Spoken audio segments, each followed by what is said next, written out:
What is going on, everybody? Dan with Gear Focus here, and today we're going to be comparing two of the most popular 6K cameras on the market today. We're going to be comparing the RED Komodo with the Blackmagic Pocket Cinema 6K.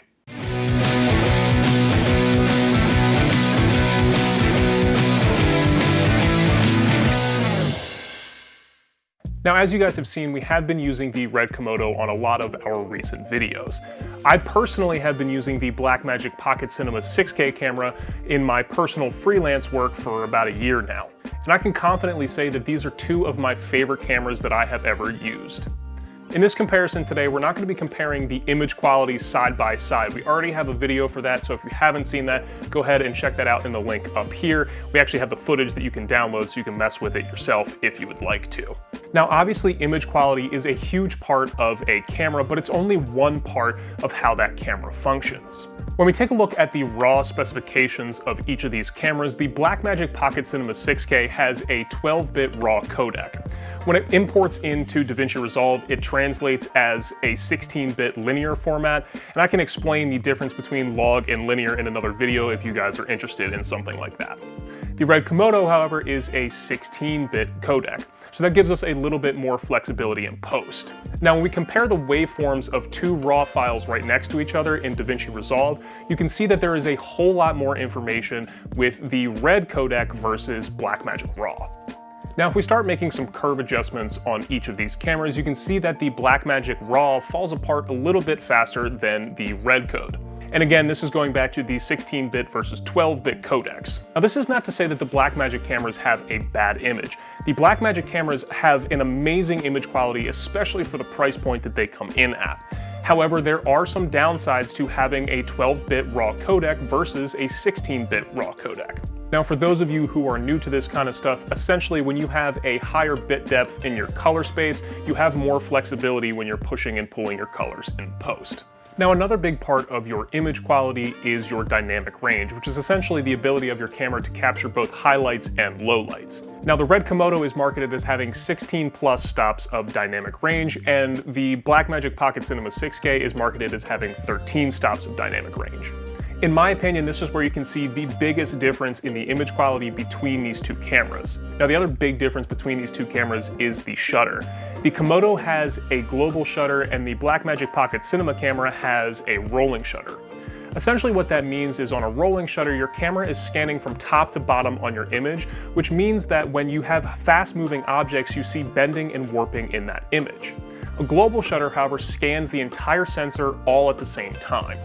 And like I said, this is really easy to see when you're filming fast-moving objects. Now, like I said, we're not going to dive too much into the image quality comparison, as one, we've already done that, and two, there's a ton of videos out on YouTube, in particular the Joey Helms YouTube channel. He's a great source of information on the RED Komodo, so feel free to go over and check out his channel. Now, in my opinion, the biggest difference between these two cameras comes from their form factor. The Blackmagic Pocket Cinema camera is designed much like a DSLR camera. Now, the biggest issue that I have with the Blackmagic Pocket Cinema cameras is their weight distribution is horrible. The left side of the camera is much heavier than the right side of the camera, which makes balancing on a gimbal an absolute pain. It is really hard to balance the Blackmagic Pocket Cinema cameras on any gimbal without any counterweights. For me personally, that's a big downside, as I don't really like adding any more weight to my gimbal setups than I have to. Now, with the Komodo, you can see that it is a very nice balanced cube design, which makes it really easy to balance on a gimbal, as everything is even side to side. It's also really narrow. It's only about 4 inches wide, which makes balancing on a gimbal much easier, as you do have a lot more ability to change your balance from left to right. Another thing with the body design of each camera that I want to talk about is the material that they are made out of. The Blackmagic Pocket Cinema cameras are made out of a composite plastic kind of material. You can hear it here. Now, I have not had any issues with my camera or breaking or anything like that, but it does feel significantly cheaper than the RED Komodo. The Komodo has a metal body, which you can hear when I tap it. It just feels more robust and it feels sturdier in your hands as opposed to the plastic of the Blackmagic cameras. Now, another major selling point of the RED Komodo is that it has an RF mount. A lot of people haven't really gotten on board with the RF mount, so I wanted to explain why that is such a big benefit. The flange distance on the RF mount allows you to adapt to essentially any other kind of mount that you would want to, with the exception of the Sony E-mount. With the RF mount, you have the ability to adapt to both of the standard cinema lens mount types, which are the EF and the PL. Now, a lot of people don't like the EF mount for cinema lenses because it is not the most stable mount, it's not the most sturdy mount, and there is a little bit of play. A lot of big end productions prefer to use the PL mount as it is much more secure. But also, the benefit of having the RF mount is you get to use Canon's RF glass, which is some of the best photo glass that I have ever used in my entire life.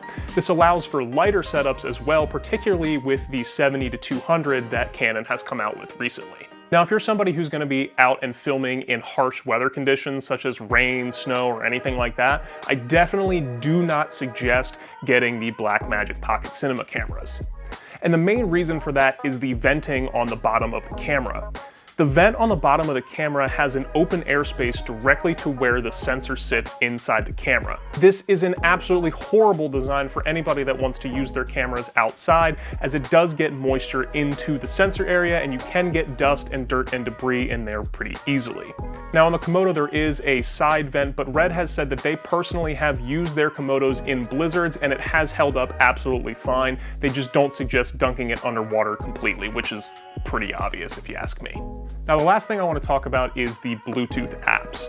Before the RED Komodo came out, the Bluetooth Plus app for the Blackmagic cameras was by far my favorite Bluetooth app for cinema cameras, for any camera for that matter. It was really, really easy to use. I could get to all the settings that I needed to change, and it always connected really well and reliably. But then RED came out with Komodo Control, which blew Bluetooth Plus out of the water. The biggest issue I had with Bluetooth Plus is you don't get an image preview in the app. On the Komodo app, you do get that image preview. You also have the ability to accurately pull focus.